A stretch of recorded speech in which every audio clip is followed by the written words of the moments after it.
Hello friend, मैं नीतीश कुमार आप सभी का स्वागत करते हैं स्टडी लिंक में।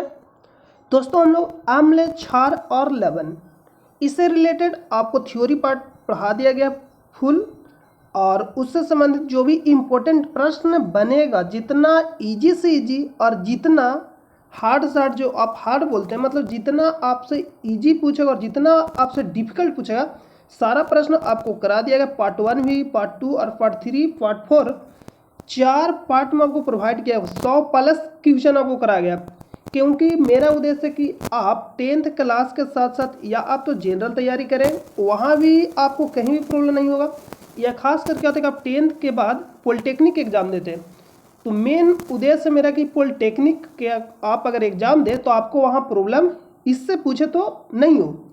तो आइए हम लोग वीडियो को शुरू करते हैं। और ये जो आपका है प्रश्न से संबंधित पार्ट नंबर 5 है। आपको हम क्या करेंगे, प्ले लिस्ट जो चैनल है, चैनल प्ले लिस्ट में वहाँ आपको अरेंज कर देंगे चैप्टर बाय चैप्टर। आप वहाँ से जाकर वीडियो एक एक कर देख लीजिएगा, और आप हमारे टेलीग्राम चैनल जिसका नाम है स्टडी लिंक, वहाँ लिखा हुआ क्लास 9, 10 और polytechnic and paramedical study link, तो आप उस पर जाकर जुड़ जाइएगा। और आप अगर मैथ पढ़ना चाहते हैं क्लास 10th का, तो आप एक सेकेंड चैनल मेरा है, वहाँ आप जुड़ सकते हैं, जिसका नाम है study number 1 online class. Study number 1 online class, तो आप वहाँ से जाकर मैथ को रेगुलर पढ़ सकते हैं। अभी ऐसा चैप्टर चल रहा है जिससे एग्जाम में प्रश्न पूछता ही पूछता है, ऐसा अभी तक नहीं हो जिससे एग्जाम में प्रश्न नहीं पूछा, मतलब पूछेगा ही पूछेगा। तो आप वहाँ जाकर देख लीजिएगा। और सबसे पहले आप क्या करिएगा, टेलीग्राम चैनल से जुड़ जाइएगा, वहाँ आपको प्रैक्टिस करने के लिए प्रश्न दिया जाता है। 10th क्लास के एग्जाम दे या पॉलिटेक्निक या जो भी एग्जाम दीजिएगा, आपको वहाँ फायदा होगा। तो आइए हम लोग प्रश्न को शुरू करते हैं। और चैनल पे नए हो तो आपसे निवेदन है कि चैनल को सब्सक्राइब कर लीजिएगा और अपने दोस्तों पास भी शेयर कर दीजिएगा। तो चलिए हम लोग वीडियो को शुरू करते हैं। आज का जो पहला प्रश्न है, सल्फ्यूरिक एसिड। सल्फ्यूरिक एसिड बोले तो H2SO4, सल्फ्यूरिक एसिड बोले तो H2SO4 के साथ मिश्रित होने पर लिटमस विलयन का रंग कैसा होगा। ये जो पहला प्रश्न आज का यहाँ था वो लास्ट वाला प्रश्न लगा हुआ था। तो पहला प्रश्न उन्होंने देखिए, पहला प्रश्न क्या, डॉट का उपयोग कर दुर्बल अम्ल और परवल अम्ल के बीच भेद किया जा सकता है। मतलब आपको बताना है कि किस सूचक का हम लोग उपयोग कर दुर्बल अम्ल और परवल अम्ल के बीच विभेद किया जा सकता है। दुर्बल अम्ल कहने का मतलब हो गया, दुर्बल अम्ल कहने का मतलब हो गया जो कमजोर हो अम्ल, और परवल मतलब मजबूत। तो जो H+ तेजी से देगा वह क्या कहलाएगा, परवल अम्ल, और जो H+ उसके तुलना में क्या देगा, धीमा देगा, मतलब धीरे धीरे, उसको हम लोग बोलेंगे दुर्बल अम्ल। तो परवल अम्ल में आपका आ जाएगा HCl, H2SO4, HNO3 जिसको हम बोलते हैं HNO3, नाइट्रिक अम्ल, सल्फ्यूरिक अम्ल, हाइड्रोक्लोरिक अम्ल, ये सब क्या हो जाएगा, परवल अम्ल हो जाएगा। तो आप ध्यान दीजिएगा। और यहाँ आपसे पूछा डॉट डॉट का उपयोग कर दुर्बल अम्ल और परवल अम्ल के बीच विभेद किया जा सकता है, मतलब कौन सा सूचक हम लोग उपयोग करेंगे, सार्वत्रिक सूचक, ऑप्शन बी में तरह फिनॉल फैथलिन सूचक, लिटमस सूचक या मिथाइल ऑरेंज सूचक। तो सार्वत्रिक सूचक कहने का मतलब है कि दोनों में काम आता है। सार्वत्रिक, सार्वत्रिक नियम कहने का मतलब सभी जगह लागू। सार्वत्रिक का मतलब ये, और ये जो शब्द है शब्द में ही छिपा, सार्वत्रिक कहने का मतलब जो सभी जगह लागू, उसी को हम बोलते हैं सार्वत्रिक नियम या सार्वत्रिक सूचकांक बोलते हैं। तो ऑप्शन नंबर ए राइट हो जाएगा। आई होप कि आपको समझ में आ गया होगा। तो चलिए हम लोग अगला प्रश्न पर चलते हैं। और आपसे निवेदन करते हैं कि आप थ्योरी पार्ट को देखकर इसको देख रहे होंगे, क्योंकि थ्योरी पार्ट को देखना बहुत जरूरी है। ऐसा प्रश्न को आप देखिए, लेकिन मेरा उद्देश्य है कि आपको याद करा देना। मेरा उद्देश्य क्या है, आपको याद करें, क्योंकि आप जब भी किसी से जुड़िएगा तो ये नहीं कि आप यहाँ पढ़ लिए अम्ल क्षार और आपको किसी और से पढ़ने की जरूरत हो, ऐसा हम नहीं करेंगे। आप अगर यहाँ पढ़ लिए तो आपको कहीं भी पढ़ने की जरूरत नहीं, क्योंकि आपको मैक्सिमम पॉइंट तक आपको बताया जाएगा। जो आपका जो भी पॉलिटेक्निक एग्जाम दीजिए सारा मतलब आपका कवर हो जाएगा। खासकर आप ग्रुप डी के एग्जाम दीजिए, साइंस के मामले कहीं भी पूछेगा अम्ल क्षार से, मतलब आपका क्लियर हो जाएगा। तो आप टेंशन नहीं है, आराम से सिर्फ आप वीडियो को सिर्फ रेगुलर देखते रहिएगा, क्योंकि शुरू में हम क्या करते हैं, सुपर फास्ट रिवीजन में आपको जो भी जो कॉन्सेप्ट रहता है उसको डेली हम 1-2 मिनट लगा देते हैं, वहाँ आपका डेली रिवाइज होते रहेगा। तो आप आराम से वीडियो को सिर्फ शुरू से देखते जाइएगा। जलीय विलयन, नेक्स्ट प्रश्न है कि जलीय विलयन में किसी अम्ल या क्षार में क्या परिवर्तन होता है। जलीय विलयन में किसी अम्ल या क्षार में क्या परिवर्तन होता है। तो अभी हम आपको बताएं कि अम्ल किसे कहते हैं। अम्ल जो अर्हेनियस थे, अर्हेनियस जी बताए थे कि अम्ल वह पदार्थ जो H+ देगा उसको हम अम्ल बोलते हैं, क्षार जो OH- देगा उसको हम लोग क्षार बोलेंगे। तो आपको बताना है कि अम्ल या क्षार में क्या परिवर्तन होता है जलीय विलयन में। क्षार जल में OH आयन निर्मित करते हैं। अगला ऑप्शन है क्षार जल में H+ आयन निर्मित करते हैं। जल में जो क्षार है H+ निर्मित करेगा, नहीं, अम्ल करता है। तो ऑप्शन नंबर बी रॉन्ग हो जाएगा। देखिए आपको अगर मान लीजिए कि प्रश्न समझ में नहीं है तो ऑप्शन सब खेलिए। ऑप्शन है जो ऑटोमेटिक आपको आंसर दे देगा, सिर्फ आप रॉन्ग आंसर को काटते जाइए। क्षार जल में H3OH+ आयन निर्मित करता है, तो ये भी रॉन्ग हो जाएगा। अम्ल जल में OH- निर्मित करता है, नहीं, ये क्षार का काम है। तो ऑप्शन नंबर ए राइट हो जाएगा। क्षार जल में OH- निर्मित करता है, OH- आयन निर्मित करता है। तो ऑप्शन नंबर ए राइट हो जाएगा। तो अगला प्रश्न पे चलते हैं। अगला प्रश्न है जिन पदार्थों की गंध अम्लीय या क्षारीय माध्यम में बदल जाती है उन्हें डॉट कहा जाता है। देखिए अभी हम आपको जो पहला प्रश्न अभी का बताए वही प्रश्न बताएं।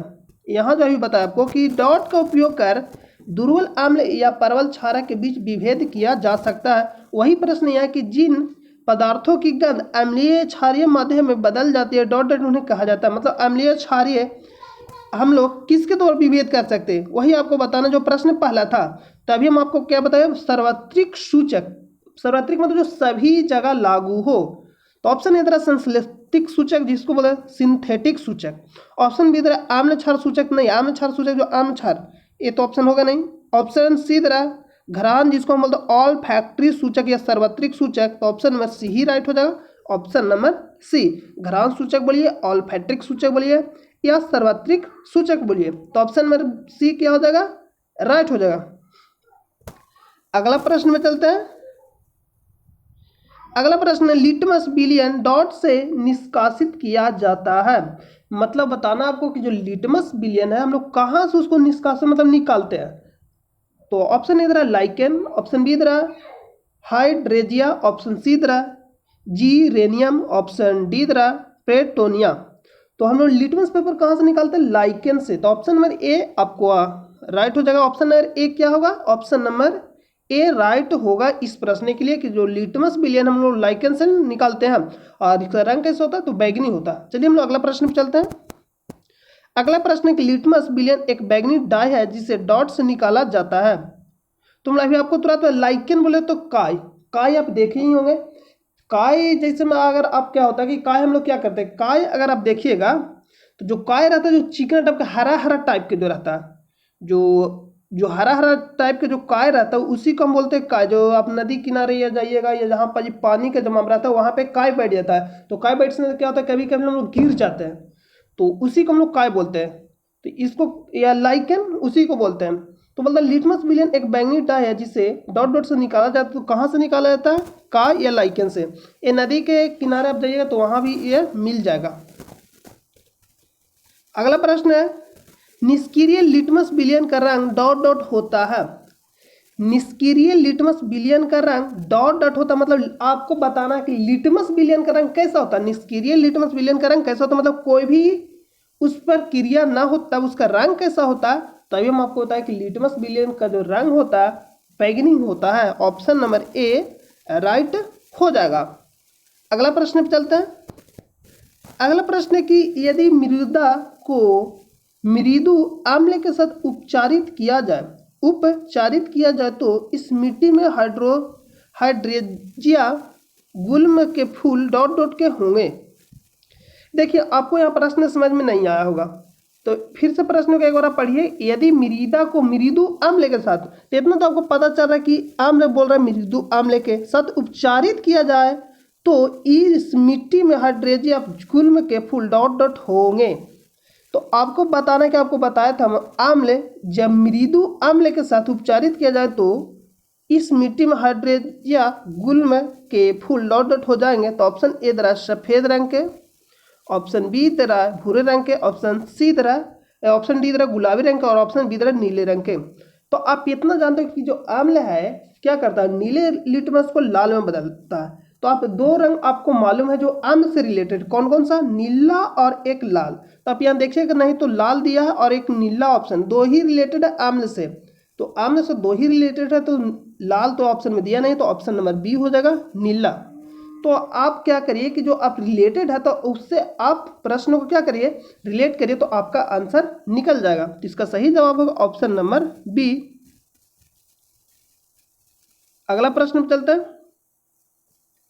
अगला प्रश्न है सल्फ्यूरिक एसिड, जिसको हम क्या बोलते हैं H2SO4 एसिड के साथ अभिक्रिया होने पर लिटमस विलयन का रंग हो जाता। तो आपको ये मालूम करना पड़ेगा कि सल्फ्यूरिक एसिड यानी ये आम्ल है, तो आम्ल है जो क्या करता है, नीले लिटमस को लाल कर देता। आम्ल नीले लिटमस को लाल कर देता और जो क्षार है लाल लिटमस को नीला कर देता। तो ऑप्शन ए तरह नारंगी, ऑप्शन बी तरह लाल, ऑप्शन सी तरह गुलाबी और ऑप्शन डी तरह नीला। तो लिटमस विलयन का रंग कैसा बनाएगा, लाल बनाएगा। ऑप्शन नंबर बी राइट हो जाएगा। अगला प्रश्न पे चलते हैं। इनडायरेक्ट पूछा, ये नहीं पूछा कि अम्ल क्या करता, पूछा सल्फ्यूरिक अम्ल। अगला प्रश्न है कि खाने का सोडा का रासायनिक नाम क्या है। तो खाने का सोडा का जो नाम है, तो देखिए आपको रासायनिक जितने भी इंपॉर्टेंट सूत्र है जो एग्जाम में पूछा है वो सभी आपका मतलब कवर करा दिया गया आपको। तो आप वहां से जाकर देख लीजिएगा वीडियो प्लेलिस्ट में। खाने का सोडा का रासायनिक नाम क्या है। तो खाने का सोडा का जो रासायनिक नाम है, इसका सूत्र होता है NaHCO3 और इसी को हम बोलते हैं सोडियम बाइकार्बोनेट, सोडियम बाइकार्बोनेट। तो देखिए ऑप्शन ए में दे रहा कॉपर सल्फेट, ऑप्शन बी में दे रहा सोडियम बाइकार्बोनेट। तो ऑप्शन नंबर बी राइट हो जाएगा खाने वाला सोडा। अगर धोने वाला सोडा पूछता तो Na2CO3 10H2O हो जाता। सोडियम हाइड्रोक्साइड बोले तो NaOH, ये एक प्रकार का क्षार है। सोडियम सल्फेट हो गया या कॉपर सल्फेट।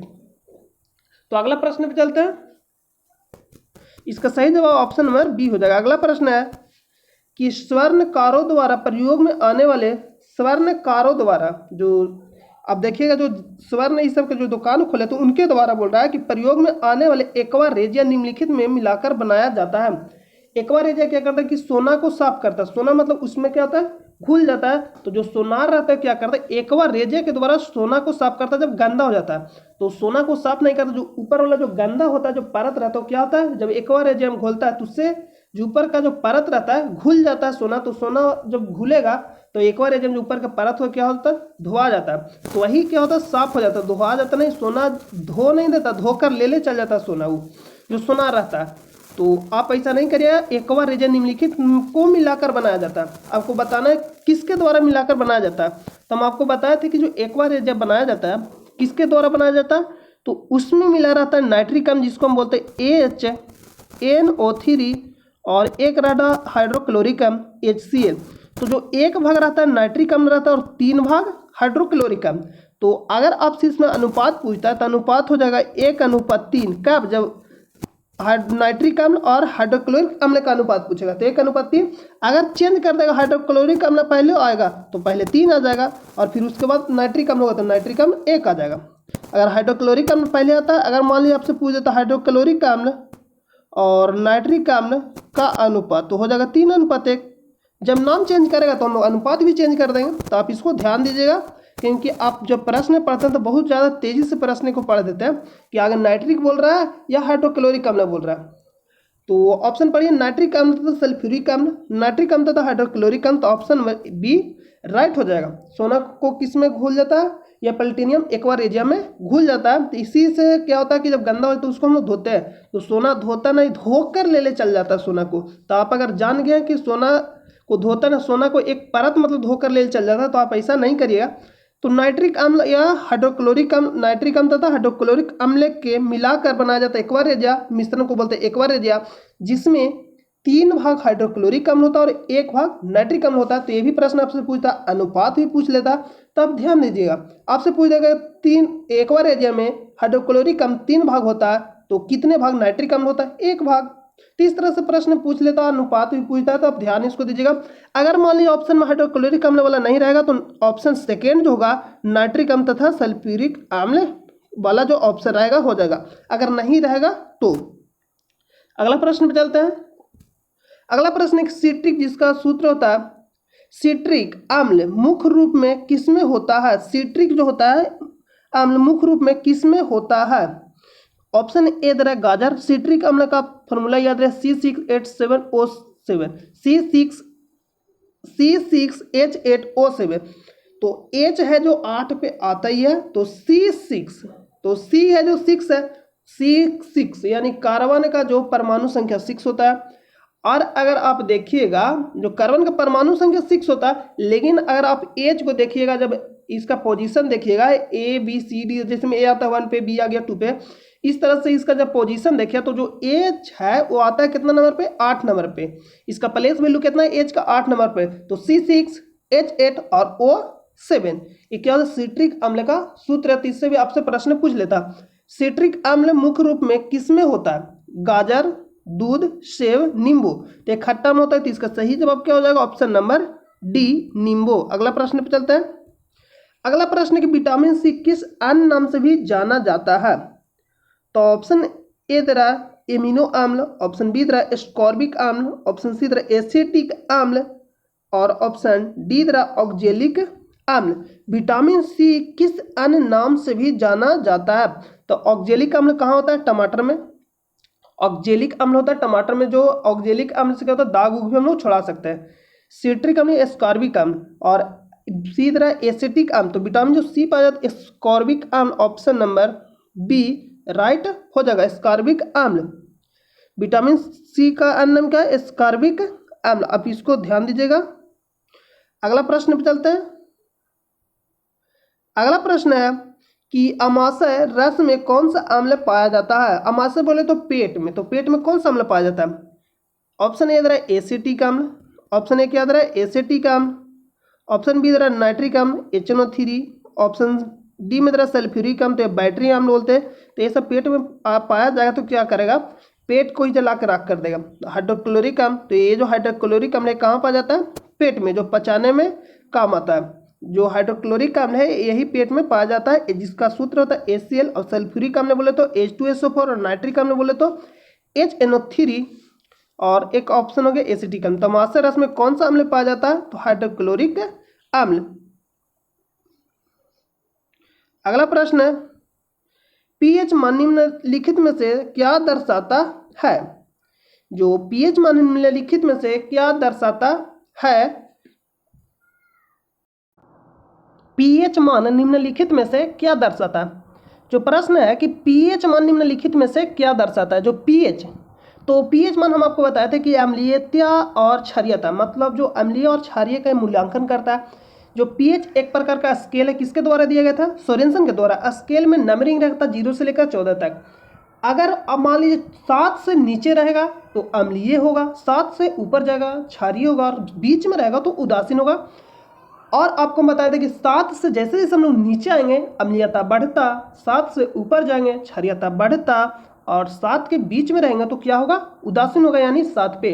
जैसा आपसे पूछ जाएगा पीने वाला पानी का जो अथी होता है पीएच मान कितना होता है, तो हो जाएगा 7 यानी उदासीन।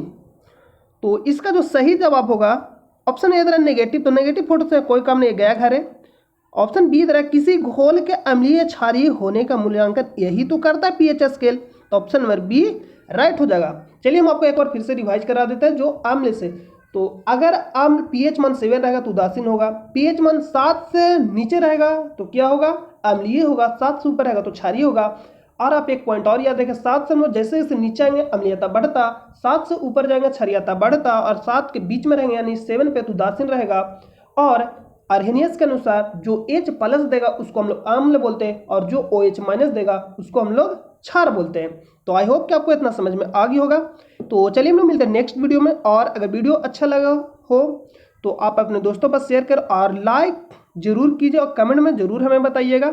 अगर नहीं वीडियो अच्छा लगता तो लाइक भी आप कर सकते हैं, इसमें कोई प्रॉब्लम नहीं है। तो आप हमारे टेलीग्राम चैनल से जरूर जुड़ जाइएगा। क्लास 9-10 करके आपका टेलीग्राम चैनल होगा, या आप वीडियो के डिस्क्रिप्शन में जाइएगा, या जहां आप कमेंट करते हैं वहां से भी आपको लिंक मिल जाएगा, लिखा होगा क्लास 9-10 जो टेलीग्राम चैनल है, क्लास 9-10 पॉलिटेक्निक एंड पैरामेडिकल, और कोस्ट में करके लिखा हुआ स्टडी लिंक। तो आप वहां से भी टेलीग्राम चैनल के लिंक से जाकर जुड़ जाइएगा, वहां आपको PDF। और अभी के लिए जो आपको बता दें 10th क्लास के एग्जाम दीजिएगा तो आपको मालूम है अभी कि 50% ऑब्जेक्टिव पूछता है, तो आपको ऑब्जेक्टिव पे कमांड बहुत जरूरी है। तो आप वहाँ आपको डेली दिया जाता है, आप वहाँ जाकर सोल्व करिएगा, आपका सारा ऑब्जेक्टिव कवर हो जाएगा। तो आई होप, हम उम्मीद करते हैं कि आपको यह सेशन अच्छा लगा। चलिए हम मिलते हैं नेक्स्ट वीडियो में, जब तक ये अपना ख्याल रखिए। जय हिंद, जय भारत।